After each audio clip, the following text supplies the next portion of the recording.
Hello friend, आज आसतु कखारु फूल रे बढ़िया मस्त रेसिपीटे बनवा सेटा है कखारु फूल राई।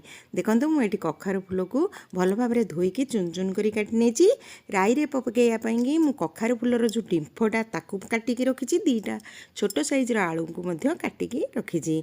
एपटे तेल गरम करिकी आमे प्रथमे कखारु फूल को पूरा पानी ड्राए हवा जाए भाजी नवा। देखो आमर भाजी होगला। एबे आमे ताकू गोटे प्लेट को काढ़ी आनिबा। सेई पैन रे 2 चामच रिफाइन तेल पकेवा।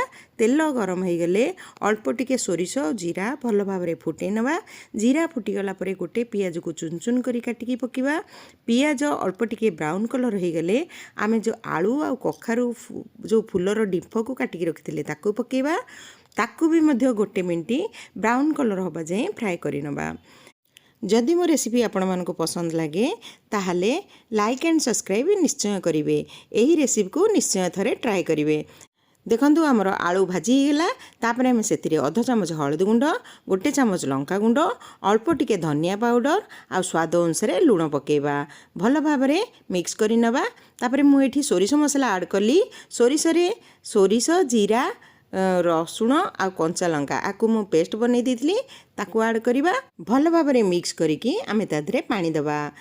गोटे छोट साइज रो टमाटो को मु एठी चॉपर रे चॉप कर देथिली ताकू पकेवा।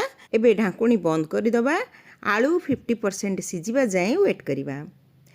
देखंतु हमर आलू 50% सिजी गलानी। एबे आमे जो कखारु फूल को फ्राई कर रखिथिले ताकू पकेबा। भल करी मिक्स करि नबा। पूरा आलू सिजिबा जाए वेट करिबा। देखंतु आमर आलू पूरा सिजिगलानी। आमर राई प्रस्तुत हो गलानी। यही रेसिपी को गरम गरम सर्व करिबा। जदि मो रेसिपी पसंद आसे लाइक एंड सब्सक्राइब निश्चय करदेवे। पुणी आसबि आउ गोटे नुआ वीडियो सहित नुआ रेसिपी नेकी। सेतबेले जाए रहुची। बाय, नमस्कार, जय जगन्नाथ।